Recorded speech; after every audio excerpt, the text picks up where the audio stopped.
എങ്ങനെ ഈ വിഷമം പറഞ്ഞറിയിക്കും, ആളുകളോട് വിവരിക്കും എന്നറിയാത്തൊരവസ്ഥയാണ്. ഈ വീട്ടിൽ അവശേഷിപ്പുകൾ പോലും ബാക്കിയാകാതെ പൂർണ്ണമായും മലവെള്ളപ്പാച്ചിൽ കൊണ്ടുപോയ വീടിന്റെ തറ പോലും ബാക്കിയില്ല. ഈ വീട്ടിലാകെ ബാക്കിയായത് ഗൾഫിലുണ്ടായിരുന്നൊരു മകൻ മാത്രമാണ്. അവൻ ഈ ദുരന്തം അറിഞ്ഞു വന്നതാണ്. പുള്ളി അദ്ദേഹത്തിന്റെ മുന്നിൽ ഒരു ശൂന്യത മാത്രമാണ് ബാക്കി, വെറും ശൂന്യത മാത്രം. എങ്ങനെ അദ്ദേഹത്തെ ആശ്വസിപ്പിക്കാൻ കഴിയുമെന്നറിയില്ല. അദ്ദേഹത്തിന് ബാക്കിയായ കുറച്ച് ബന്ധുക്കളുണ്ട്. ആ ബന്ധുക്കൾക്ക് എങ്ങനെ, എന്ത് വാക്കുകൾ ഉപയോഗിച്ച്, എങ്ങനെ?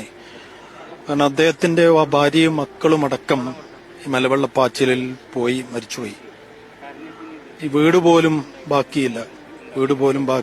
അദ്ദേഹത്തിന്റെ ഭാര്യയും കുടുംബവും ബാക്കിയില്ല, ഉപ്പയും ഉമ്മയും ബാക്കിയില്ല, ആരുമില്ല.